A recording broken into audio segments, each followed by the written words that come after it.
परम्पराम् अपवित्र पवित्रो वा सर्वावस्थागतोऽपि वा यस्मरेत् पुण्डरीकाक्षं सभायाभ्यन्तरशुचिः। आवाहनं नारायणं पद्मभवं वसिष्ठं शक्तिं च तत्पुत्रपराशरं च व्यासं शुकं गौडपदं महान्तं गोविन्दयोगेन्द्रमथास्य शिष्यं श्रीशङ्कराचार्यमथास्य पद्मपादं च हस्तमलकं च शिष्यं तं त्रोटकं वार्तिककारमन्यान् अस्मद्गुरुं सन्ततमानतोऽस्मि। श्रुतिस्मृतिपुराणानाम् आलयं करुणालयं नमामि कमलेभ्यो नमः। वस्त्रं समर्पयामि श्रीगुरुचरणकमलेभ्यो नमः। चन्दनं समर्पयामि श्रीगुरुचरणकमलेभ्यो नमः। अक्षतां समर्पयामि श्रीगुरुचरणकमलेभ्यो नमः। पुष्पं समर्पयामि श्रीगुरुचरणकमलेभ्यो नमः। धूपं समर्पयामि श्रीगुरुचरणकमलेभ्यो नमः। दीपं समर्पयामि श्रीगुरुचरणकमलेभ्यो नमः। आचमनीयं समर्पयामि श्रीगुरुचरणकमलेभ्यो नमः। नैवेद्यं समर्पयामि श्रीगुरुचरणकमलेभ्यो नमः। आचमनीयं समर्पयामि श्रीगुरुचरणकमलेभ्यो नमः। ताम्बूलं समर्पयामि श्रीगुरुचरणकमलेभ्यो नमः।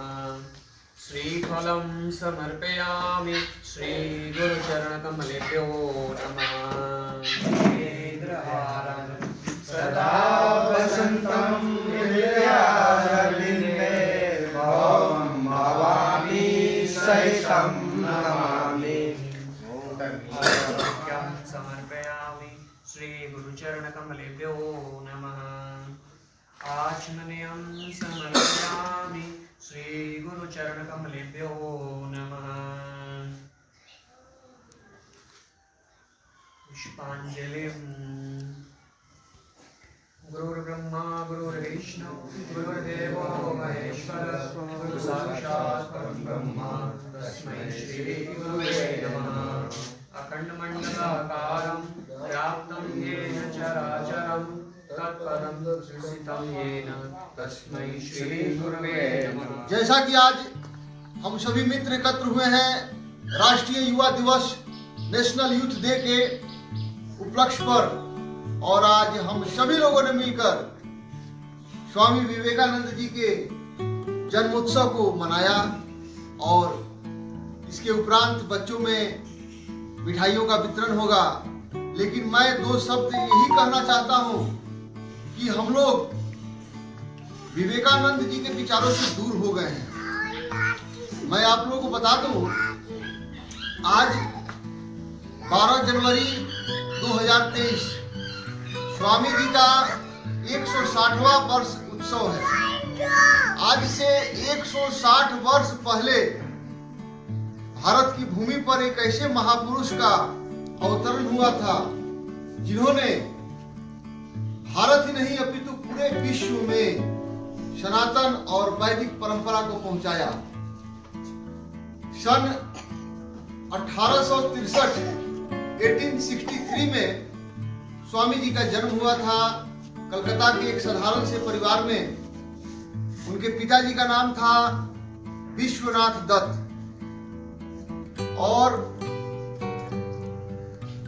25 वर्ष की आयु में स्वामी जी अध्यात्म की ओर चले गए। माताजी धार्मिक थी, पिता भी धार्मिक थे, तो उनके जीवन में अध्यात्म का शुरू से ही समावेश था और 25 वर्ष की आयु में वो अध्यात्म की ओर चले गए। जैसा कि हम सभी जानते हैं कि वर्ष 1893 में संयुक्त राज्य अमेरिका के शिकागो में धर्म महासम्मेलन हुआ था, जिसमें सनातन का प्रतिनिधित्व करने के लिए हमारे स्वामी जी गए थे और उनको सिर्फ 2 मिनट का समय दिया गया था। 2 मिनट का ही समय सिर्फ दिया गया था और उन्होंने अपने संबोधन का जो शुरुआत था वो यही किया, American brother and sisters, America के भाइयों और बहनों, और 2 मिनट तक इसी बात पर ताली बजते रहते। पहला वो उन्हीं ने दिया था, भाइयों बहनों कह के संबोधन, नहीं तो लेडीज एंड जेंटलमैन वो लोग कहते थे। वो लोग 2 मिनट तक इसी बात पर ताली बजाते रह गए कि ये संत आए हुए हैं जिन्होंने अपने संबोधन का शुरुआत ही किया अमेरिका के बहनों और भाइयों से। तो हम लोगों को भी समाज में सबके साथ और हर जाति, हर वर्ग, हर लोगों के साथ भाई बहन का रिश्ता कायम करना होगा। सभी भाई हैं, सभी जाति के हैं, कोई ना ऊंच होता है ना कोई नीच होता है, ना किसी के अंदर कोई विशेष ऐसा सोने का पदार्थ लेकर के पैदा होता है। जीव इस धरती पर आता है और अपने कर्म के अनुसार ही पहचाना जाता है और इस संसार से चला जाता है। रह क्या जाता है तो रह जाता है उसका किया हुआ कार्य। तो कभी भी बंटना नहीं है, सभी भाइयों को मिलकर के हम लोग को रहना है, स्वामी जी के आदर्शों पर चलना है। स्वामी जी किसी भी जाति विशेष में भेद नहीं किए कभी, ना ही उन्होंने किसी संप्रदाय, मत और पंथ को ऊंचा और नीचा कहा। सभी संप्रदाय, सभी पंथ, सभी मत, सभी सनातन के ही हैं और सबको एक साथ लेकर के चलने से ही हमारा सनातन आगे जाएगा। लोगों में प्रेम की भावना आएगी। सेवा ही परमो धर्म है और सेवा से बड़ा कोई दूसरा धर्म होता भी नहीं है। गोस्वामी तुलसीदास जी भी कहे हैं कि जिसके हृदय में प्रेम है वही सेवा कर सकता है। सेवा आप अगर करते हैं अपने समाज में, गुरुजनों का, माता पिता का, तो आप मनुष्य हैं, नहीं तो पशु और मनुष्य में कोई भेद विशेष नहीं होता है। वो भी जीव है, हम लोग भी जीव हैं। आगे हम लोग को करना यह है बंधुओं कि स्वामी जी के आदर्शों पर चलते हुए आदर्श ग्राम बड़ेजा में, जिससे जैसा कि आप लोग सभी जानते हैं, हम लोग कंबल वितरण किए और भी वृद्धाओं को और विकलांगों को सहायता के लिए हम लोग अग्रसर रहते हैं। अब हम लोगों को शिक्षा पर विशेष ध्यान देना है।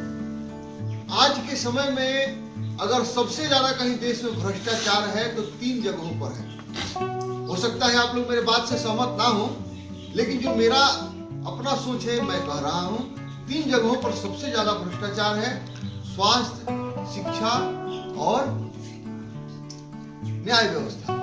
तो न्याय व्यवस्था और बाकी प्रशासनिक तो हम लोग कुछ कर नहीं सकते हैं, इसमें तो सरकार को ही करना है। लेकिन गरीबों की सेवा करके, गरीब बच्चों को शिक्षा दे करके और बच्चों के अंदर एक सांस्कृतिक शिक्षा का पहल जगा करके हम लोग समाज के लिए छोटा मोटा प्रयास कर सकते हैं।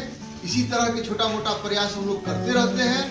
आज राष्ट्रीय युवा दिवस है और युवा दिवस के उपलक्ष्य पर हम सभी मित्र एकत्र हुए और स्वामी जी के 160वें जयंती को हम लोग मनाएं। इसके बाद हम लोग यहाँ से जो आश्रम है वहाँ भी जाएंगे, वहाँ भी प्रणाम करेंगे और हम लोग यही कामना करते हैं कि सभी युवा वर्ग में एकता की भावना आए और सनातन के प्रति जागरूकता आए, सेवा की भाव जगे और नशा से दूर रहे।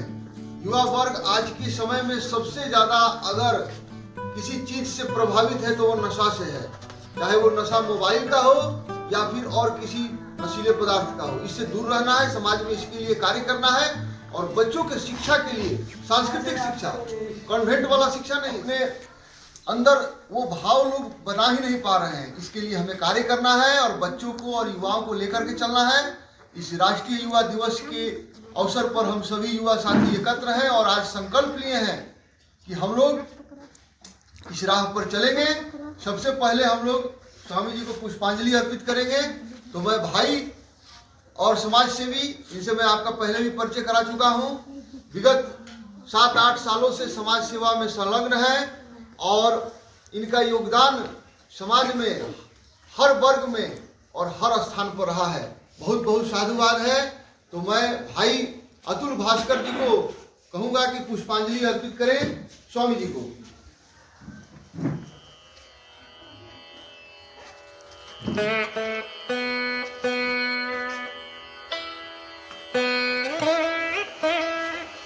बड़े भाई विद्यापति जी पुष्पांजलि अर्पित करेंगे।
साथ हम लोगों ने स्वामी जी के 160वें जन्मोत्सव को मनाया और सभी युवा साथी आज एकत्र होकर के संकल्प लिए कि हम लोग स्वामी जी के आदर्शों पर चलेंगे। बच्चों के बीच में प्रसाद का वितरण किया गया और इसी तरह एकता और समरसता बना रहे अपने गांव क्षेत्र में, इसी कामना के साथ हम लोग लगे हुए हैं। इसी तरह के छोटे छोटे प्रयासों से हम लोग लोक कल्याण और समाज सेवा के कार्य करते रहते हैं। अगर आपको हमसे जुड़ना हो तो हमें सपोर्ट जरूर करें। आपके और आपके परिवार के मंगल कामना के साथ हम फिर मिलते हैं।